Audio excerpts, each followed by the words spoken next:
Open up your sasshole and get ready to go for the trash mess drama. Yeah, we're fully live, mama. Piss the fuck off because of your life. I'm bored. It's still very dry down there. I can't grow up. I'm just Al. I'm not buying what they're selling. Oh, there you are, sweet baby angel, and here I am. Hello, I'm Wilko, the guy who rehashes reality, and straight after Married at First Sight Australia, we must after MAFS. This is the live episode. If you're on Patreon, the full reactions rehashed is there for you right now at patreon.com/rehashed. And if you're on YouTube and you're waiting for it, it'll be tomorrow at 5 p.m. Right now, we're going to just debrief about all the things that we just witnessed. And there was a lot of surprise takeaways for me, to be honest. We have to talk about Sex Mel Sheen and Disney Dad. We have to talk about how apparently it's so amazing between two particular couples who we know for sure it's a train crash, but we're just pretending that it's great. Everything's so great. Let's link arms. And we also have to talk about how it ended, which was great. A really great ending. A happy ending, if you will. Maybe not as happy as Alyssa's with Duncan, but still, hopefully happy. Let's chat to all the sweet baby angels who are watching. If you don't know what any of the things mean on this show, that's so kind of you. Hey, Logan. Now, I just want to warn everybody that because of the recent amount of particular abuse. Most of it's directed at me, so hopefully none of it's directed at you. YouTube, the comments AI is really slamming down on things. So if you notice that your comments aren't showing up, it's probably because it's thought that you were being mean. Unless you were deliberately being mean, and no, it's going to block you. Just to let you know, it won't let things like that happen. Hey, Sonia. Oh yeah, because we've had some wild stuff. Honestly, the last week and a half on YouTube for me has been the most wild. Funny and distressing at times, but mostly funny. All right. Commit me time. Commit me #2. You and I are going to have some couch time together, which is excellent. Oh, and of course at the end, Memo Me!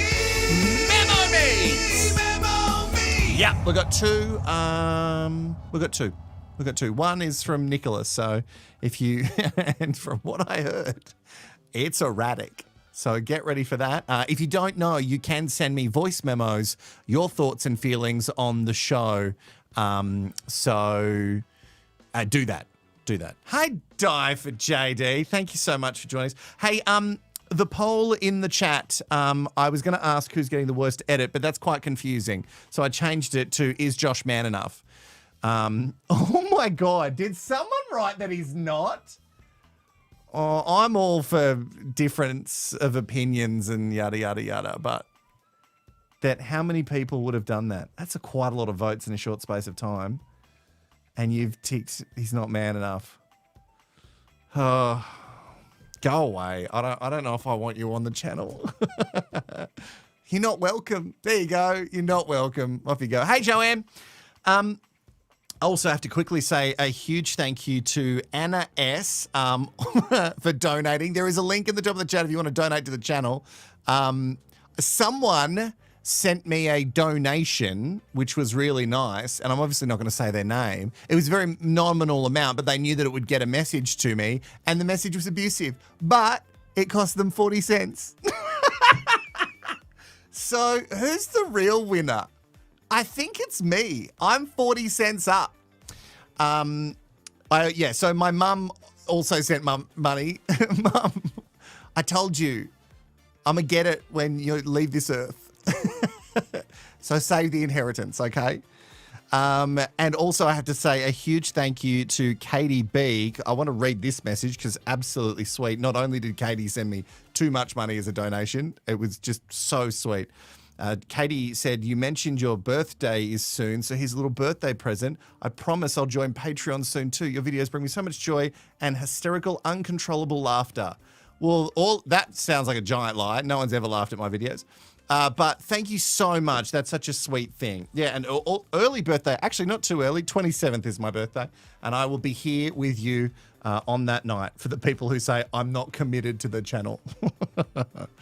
All right, let's talk about episode 13. Yeah, that's true, Mum. Yeah. No, you're right. Give it to me now before you spend it all. It's been a wild episode. We'll quickly talk about the episode and then we'll get to the goss. And of course, if you don't know, some new brides and grooms, we must meet them and find out exactly where they're from and what they're about. All right, the cost of living goes. So 40 cents, it really will, Deb. I tell you what, 40 cents, that every little bit counts. That's why I say to everybody, if you gave $1, Daddy would be sitting pretty. Just $1. Even if it comes with abuse, I'll take it. All right, let's quickly talk about everybody who spent some time on the Commit Me couch. I just want to start out by saying I feel like the Commit Me couch for some couples was an experience of performance art.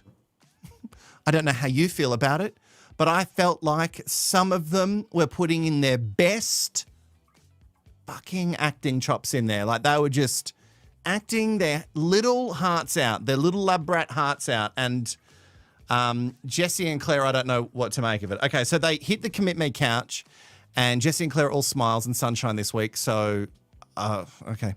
Couple of things. I thought they had kissed. Please, in the comments now, before I wrap up this Jesse and Claire bit, have they kissed? Because in my mind, they've kissed. Because I think he said, give me a smooch. And they sat on the couch and said, no, we haven't kissed. Now, is there different levels of kissing? And I'm just, to me, they kissed. In the comments, please. And also, this bit, everything about this, just watch. Have you guys kissed? No. Are you Yes. physically attracted to Jesse? Yes, I am. Are you, Jesse, physically attracted to Claire? Yeah. I can see you're looking forward to it. And you're looking forward to it. I love this. It's coming. It's coming.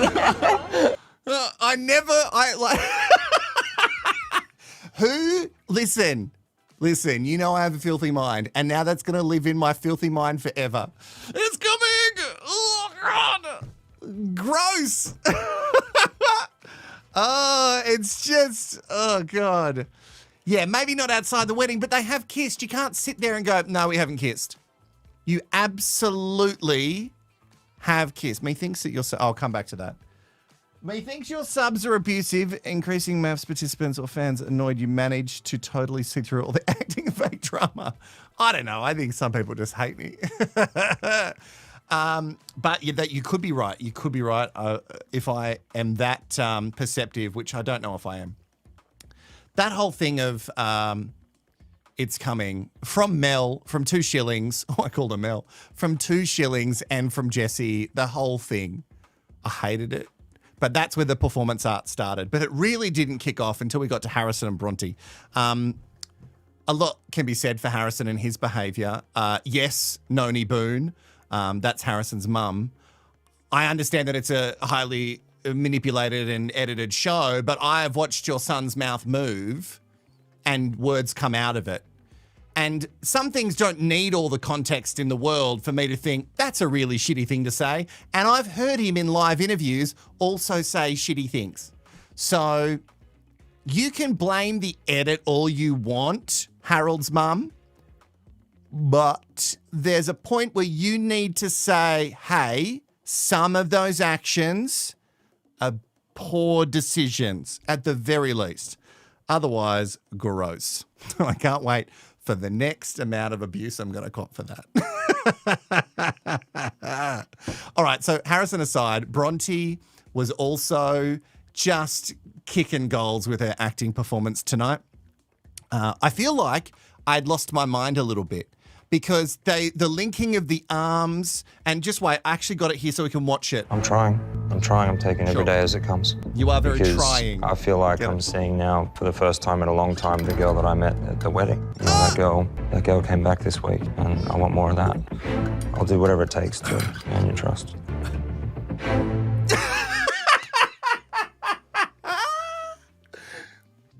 Look, you tried really hard. You tried really hard, but I'm not buying any of it. Almost choked on my water. The girl. The girl I met on my wedding day came back to me today. As if he's Channing Tatum in The Vow.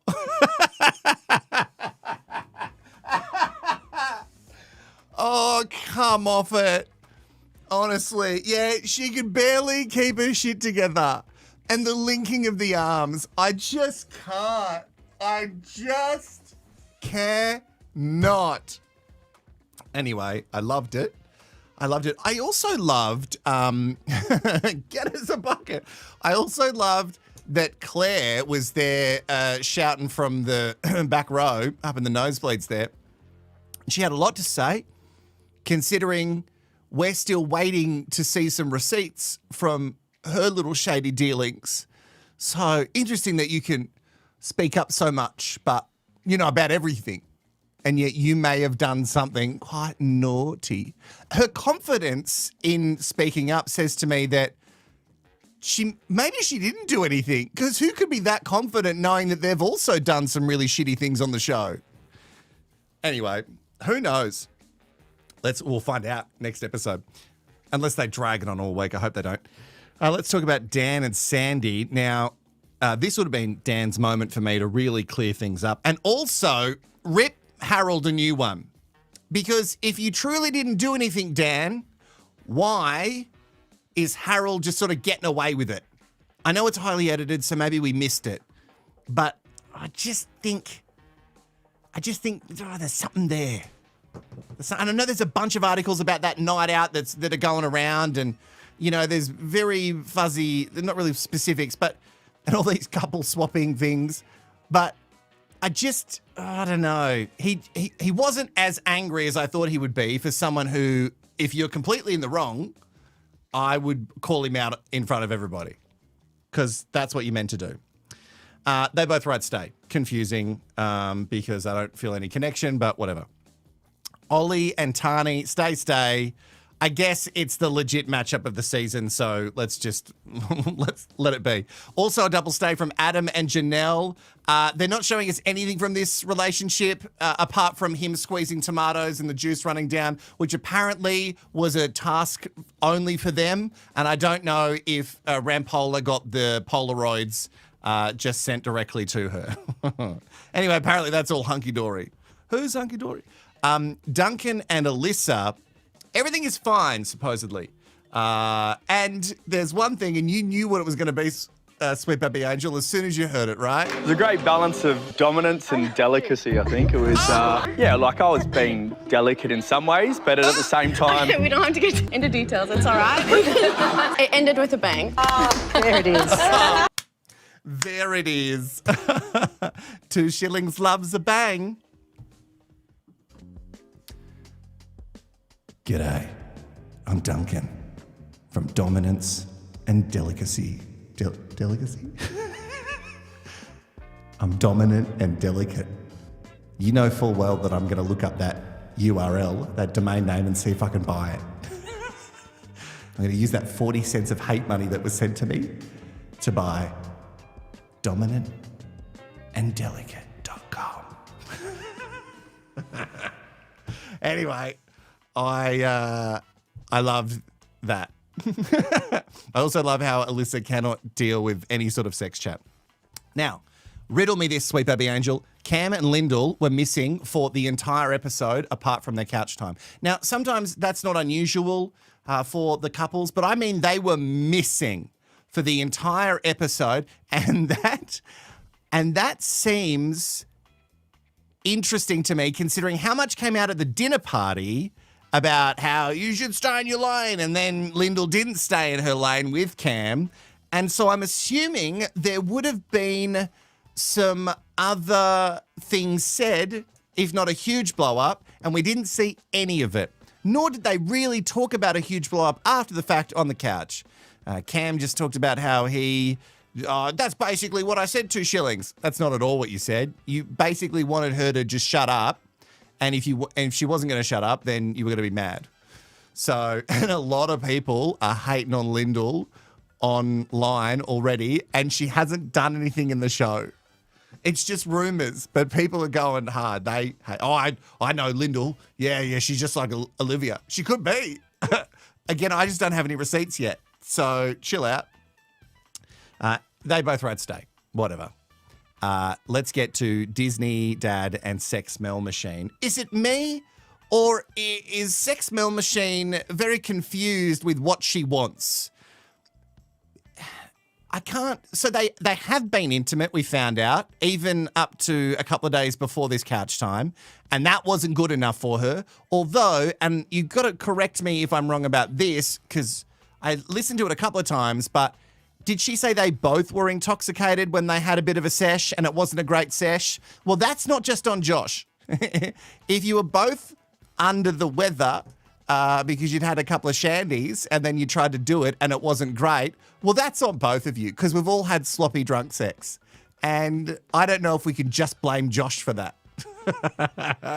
So she decided to emasculate him and she kept going for it. And where do I start?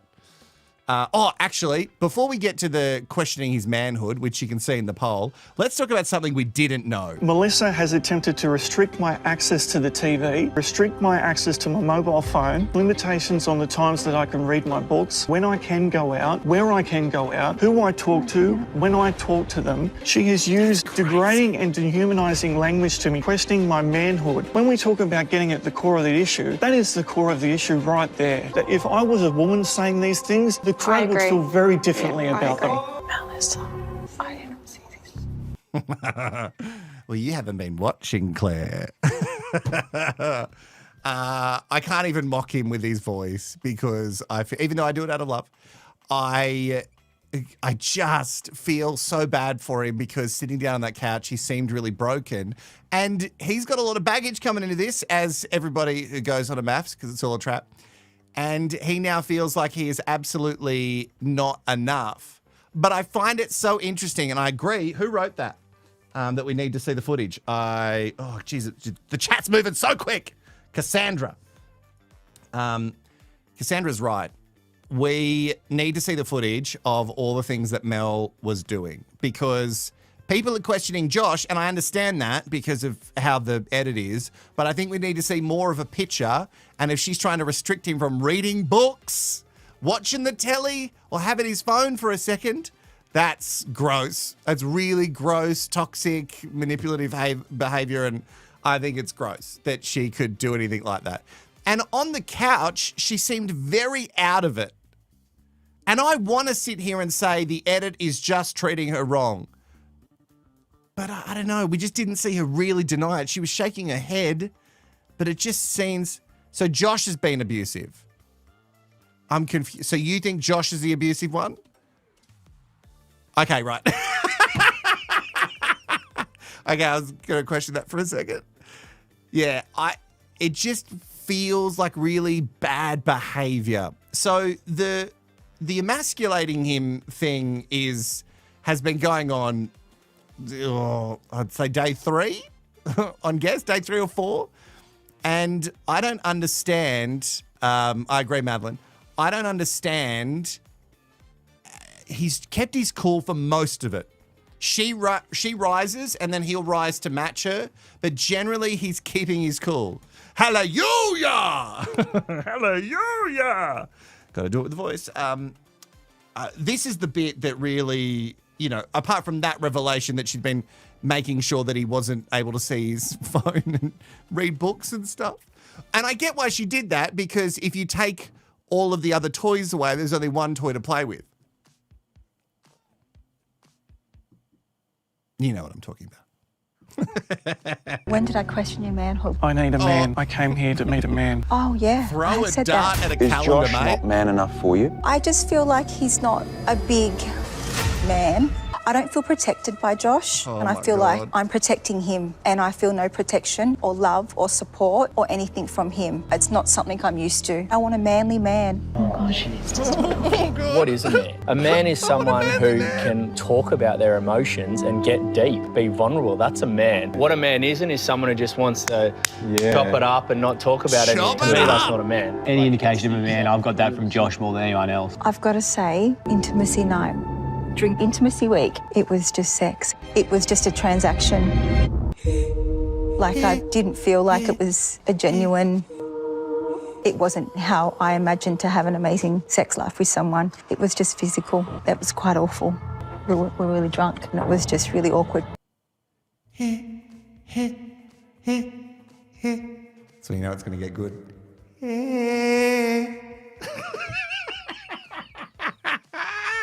Super chat. Thank you to Bonnie for the super chat and also Nikki as well. Bonnie saying, I named them Disney meets 50 Shades from day one, and you were bang on, Bonnie. Also, they're not married for real. Asking for sex from someone, getting to know you, saying it's a deal breaker, even with good editing. Good editing is unsexy and gross. Agreed on both counts. How do I say this? Because I don't want to be an asshole. And I try very hard every day not to be an asshole. And yet, here I am. So, Mel, it is people like you, and I won't just say women, but people like you who talk about men not being manly enough. Let's turn off this music. Men not being manly enough. You are the type of people who are fostering this old tradition of toxic masculinity. What it takes to be a man. Knock back a VB, punch your mate in the face, treat your partner like shit. All of that stuff is really gross. And like Duncan said, it's archaic. It's from a different time. And I hoped that somebody who would meet so many different kinds of people in your line of work, you maybe had grasped that just because a man is showing you his emotions and his vulnerabilities and telling you maybe what scares him in life and what he has been hurt by, doesn't take away from his masculinity. It doesn't take it away. You need to stop this shit. And anybody, and this has happened a lot on the channel, people who might question someone's sexuality because they talk about their emotions and their feelings, and or even if you call a man a girl. One, calling a man a girl, not a bad thing. It's, you know, like when people go, oh, you're so gay. Yep. And I just hate this behavior. I really, really hate it. And all of it needs to stop. I don't think it will because, like I said, there's a bunch of assholes in the world. Anyway, really classy behavior from Mel. The best thing about the whole thing, and I'm assuming that production only did this because maybe they have someone who is on staff to speak to them, and maybe that person said, if you keep Josh any longer, I think you're going to be in for a lawsuit. And I think maybe that's the only reason they didn't hold him to stay. Not because they're trying to be good. I think they just did that because they don't want to be sued. Anyway, yeah, Duncan really stood up. And in fact, everybody did. Everyone was sitting on the couch going, you know what, if the shoe was on the other foot, he would be absolutely crucified. Crucified. So, and I'm not saying that people should rock up to Mel's work and do awful things. Anyway, that is it for that. They're gone, in case you didn't know. They're gone, they're done, they're over. Thank goodness. Hallelujah. Oh, God. All right, let's quickly talk about the end before we get to the new brides and grooms. Let's talk about the end. So Shannon got up there, and we always knew it was going to be a complete shit fight. We also knew that it was probably going to be him who was putting his ring down in the promo and everything that we saw. But there was even more of it that came out in just regards to how he truly feels that scared me. Really quite a lot, actually. But I think the most hurtful thing for me was after that. He said if there was someone that walked down the aisle that wowed him, he would have cut it off with his ex then and there. And because I didn't wow him, that is why what happened with his ex happened.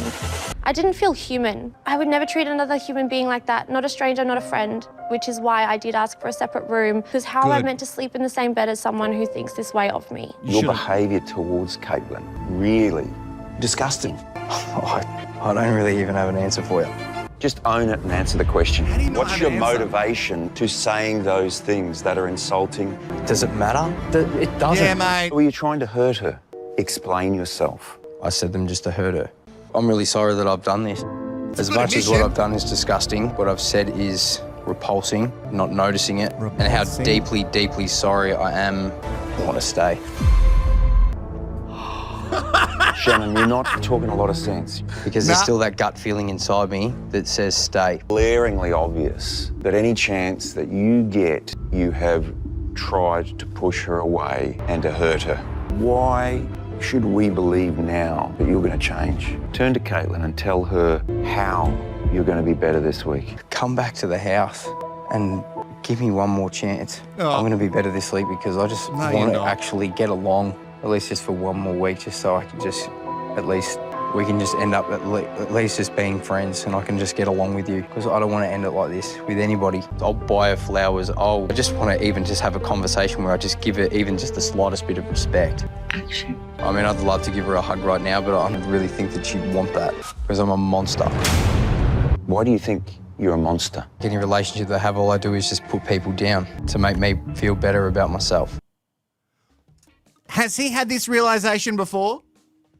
Because if he's had this realization before and he's not worked on it, you stay in the bin. Okay.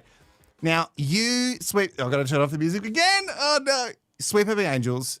Some of you may know my past, and some of you may know how triggering this can be. And you know that I love the trash, mess, and drama. I love it. Wait. I love it.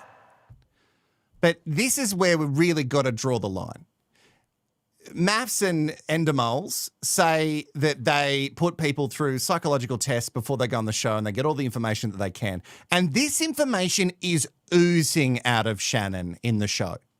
I don't know if he's just having these realizations, but it seems like the experts knew a lot when they put him into the experiment. And putting someone like Caitlin, or putting anyone with him is dangerous. But putting him with someone like Caitlin, who has a track record of forgiving people, she thinks that she's the problem and she forgives this behavior. Putting him with someone like that is despicable. Not to mention this is dangerous behavior. And we saw him snap on the couch. He was a different person. I don't ever want it to get to the point where we're talking about how this could be a DV, a domestic violence situation. But this is abusive behavior. And it's not even just like the tip of it. It's abusive behavior to act that way, make someone feel very small to make yourself feel bigger, apologize for it, say it'll never happen again, and then I mean in the space of, let's say they dragged it out for 2 days, but I think it was about 24 hours, he fucking did it again. This is insane. You cannot put people like this on the show. And if you notice that you're putting people like this on the show, stomp that shit out immediately. Don't wait to air it because it's crossing a line. Anyway, he's on his soapbox. He'll calm down in a second. I hope that Shannon is getting help and trying to figure out exactly why he needs to tear women down, especially to make him feel good. I hope he's figuring it out. It seemed like he knew a lot of stuff about himself. He did it to be a monster. He's done it in previous relationships. So if he knew this much about it, hadn't he figured out that he hasn't actually worked on himself at all to get to this point? Anyway. Sorry. I'm so sorry. I'm trying to have fun. Anyway, it ends, and this is how it ends. It's an apology that is followed by anger and aggression and defensiveness. And It's that's an apology what's that is scary. actioned. I deserve to be respected. I deserve to feel wanted. I deserve to be treated like a human being.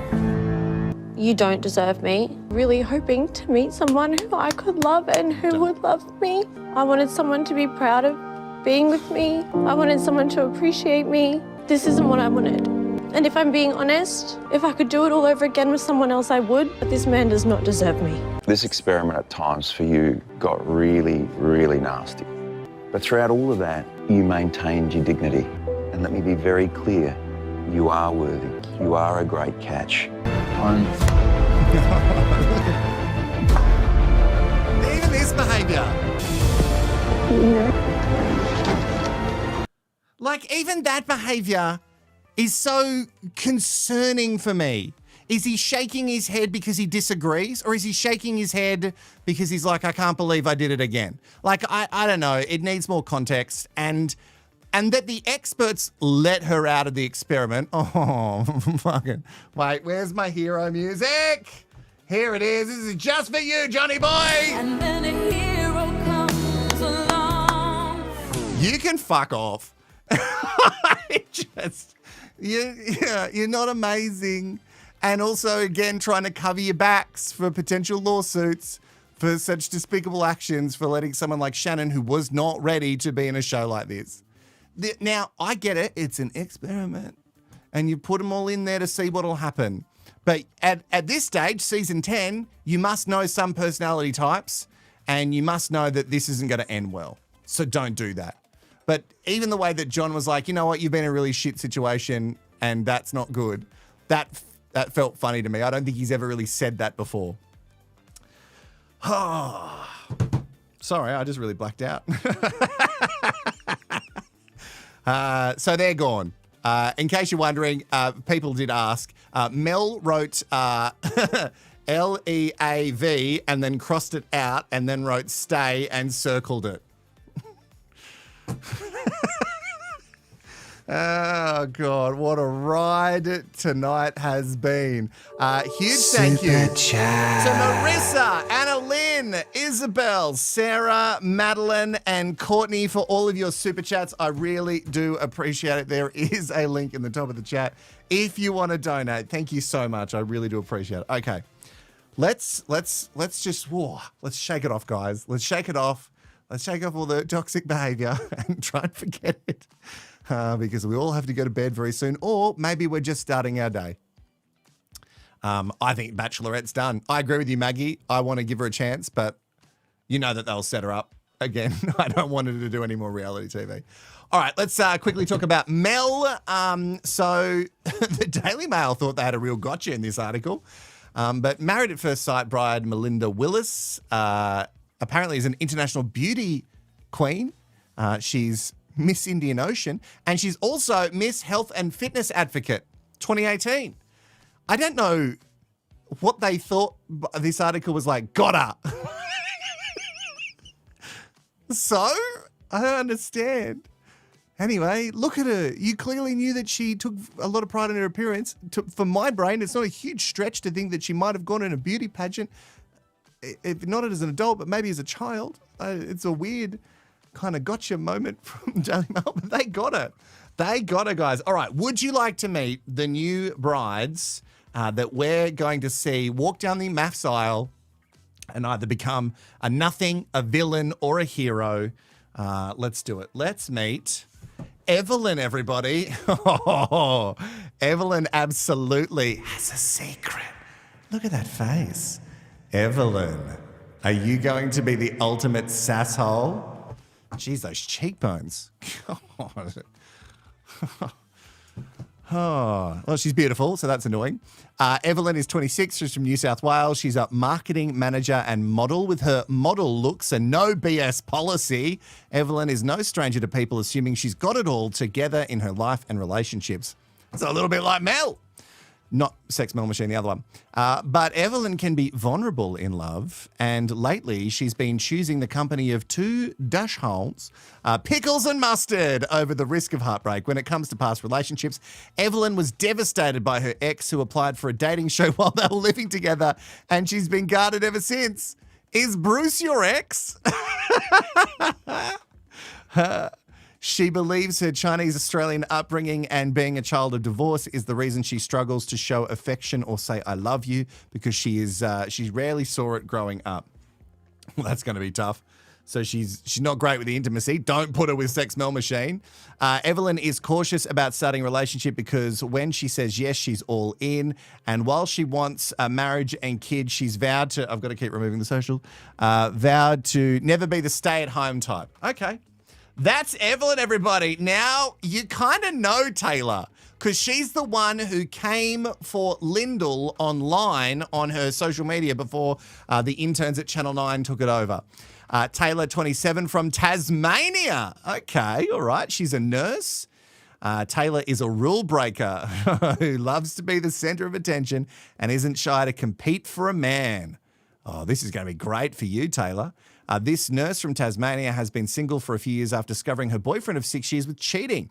Having always, tough to do that in Tassie. It's pretty small. I've got friends who are from Tassie. I love people from Tasmania and how they refer to us as mainlanders. I love it. Having always gone for footy guys, well, okay, Taylor needs help from the experts to break a cycle of unhealthy relationship patterns and dating men who are ultimately unfaithful to her. Taylor wants to be a young mother like her friends in Tassie and is looking for a man to start a family with. She needs her partner to put her on a pedestal but not be too nice. Ooh, I've got some serious flags coming from Taylor.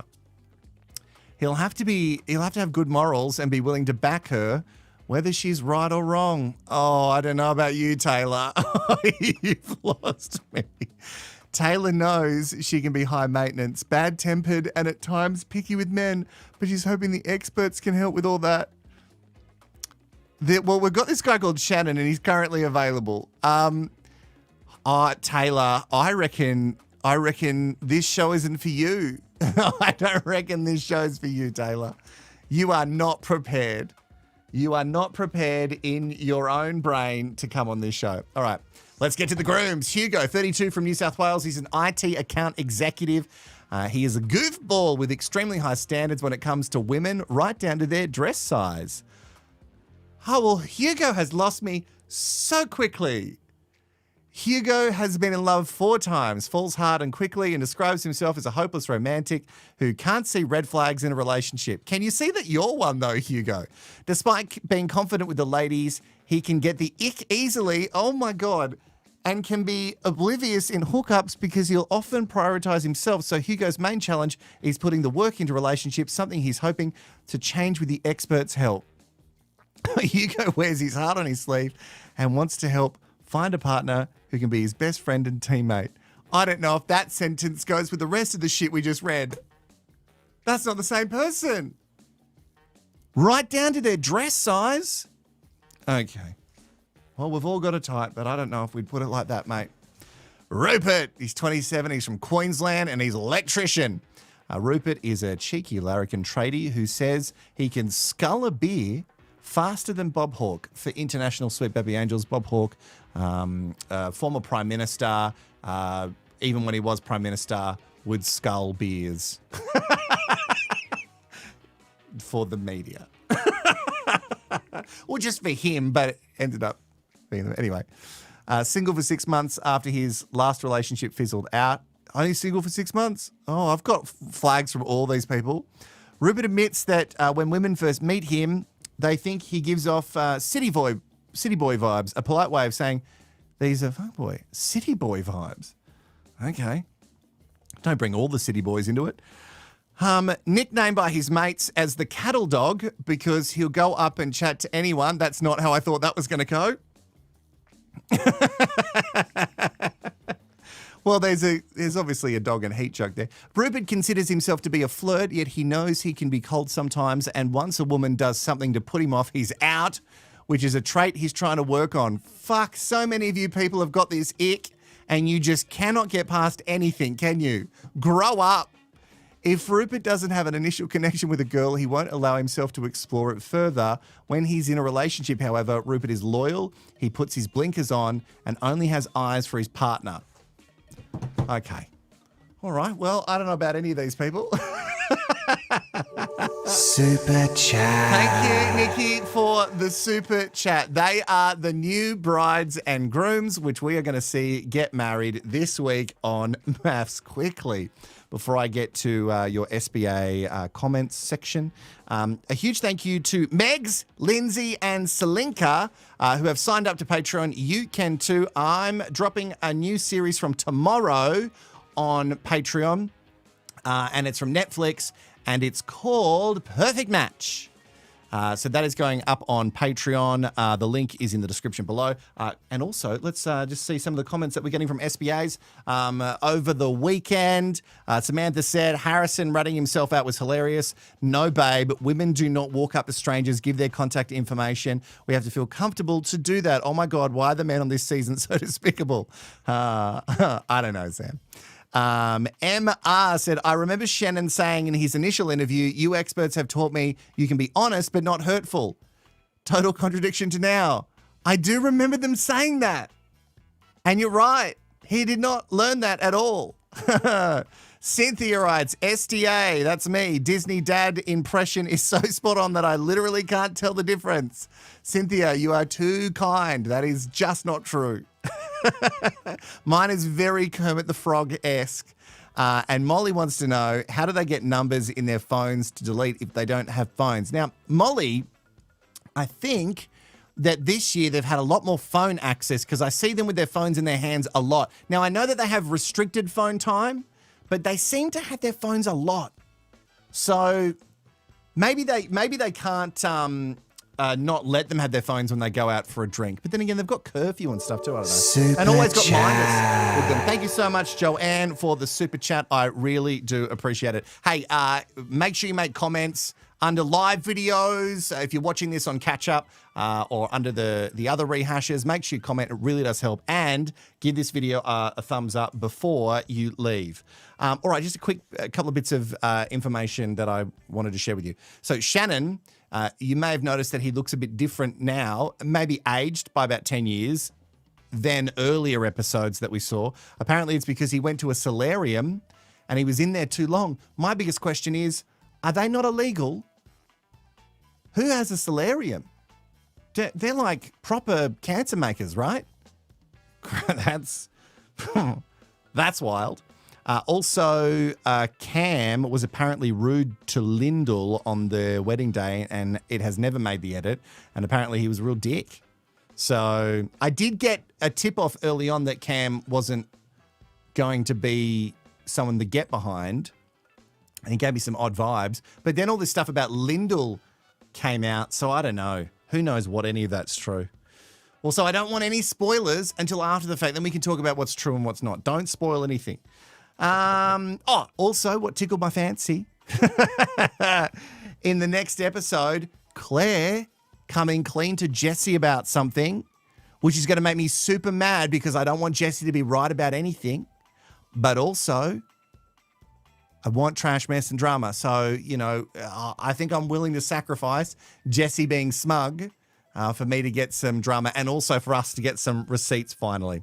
And before we go, let's finish the poll and we'll get into some memo me's. I actually can't believe that some people wrote this. But anyway, is Josh man enough? 93%. Yep. And nope, I agree with Mel, 6%. Okay, well, that 6%, you can not watch the channel. All right, before we go... Memo Me! It's time for Memo Me's! Memo Me! Yeah! All right, we've got Memo Me's. Deb, always coming through with the goods for Memo Me's every single time. Hey, Wilko, it's Deb. Deb. Tonight's episode, Josh and Mel, I'm glad that everyone on the couch stood behind Josh and pretty much pointed out that if he spoke to her and treated her the way she had been treating him, there'd be an absolute uproar. Yes. I'm glad the experts let him leave. I felt horrible for him for the way he was being treated on the couch tonight. Shannon and Caitlin, thank God that she turned around and told him the truth. She is so much better than him. He does not deserve her. And again, glad the experts let them leave and didn't make them sit through yet another week of pretty much being disrespected and tortured. Bye. Memo Me! Whoa! Memo Me! I love how Deb really she doesn't want to ever go over a minute and she just gets it all out. I just love it. Get that information out. Not screwing around. Brace yourselves. Nicholas is here.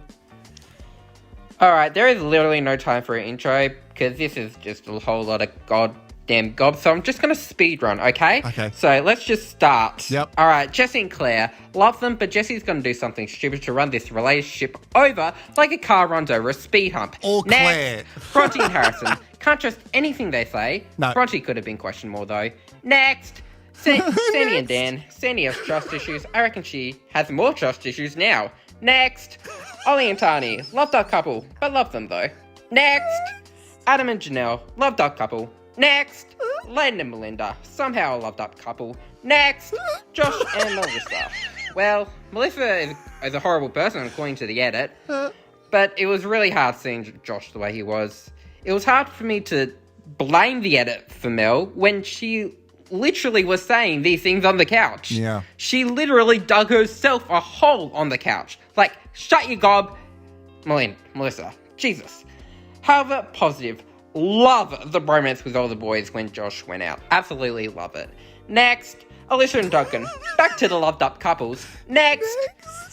Cam and Lyndall. I love that couple, but very much showing cracks. Actually, making them interesting. Yay! Next, Shannon and Caitlin. Caitlin is girl boss. Shannon has a very big screw loose. Next. Oh, that's it. Oh, we're done them all. Well, I guess the experts were at least a little bit experting, I guess. Okay, one thing I want to say at the end. I can't wait for tomorrow. We have Tasmania representation. Woo! Oh, yeah. I am on that Taylor train. Taylor is a very good person. I don't care what the edit will say. Taylor will always be a great person. All right. Bye. I don't know if you're right, though. Taylor's given me messy sasshole. But I love that you love that she's representing Tassie, but I don't know about this. Next! All right. Thank you so much, Nicholas, for your memo, Mies. I know so many Sweet Baby Angels send me messages asking how to do it, and that's fine. I'm happy to talk you through it if you don't know how to. And also, it's always good to catch the arse enemy. It's my best bit, CLMM. If you want to send a memo, mate, don't be shy. It's super easy to do. Even if it's short, they can be super short. Deb always keeps hers around 30 or 40 seconds. Super easy. Even if it's just one thought from the show, get your memo me's in before the live starts so I can check them for any hate speech before we start. Thank you to everybody Super chat. for the super chats. I really do appreciate it. I think I've done everything apart from say to you, but you left. I'll see you tomorrow.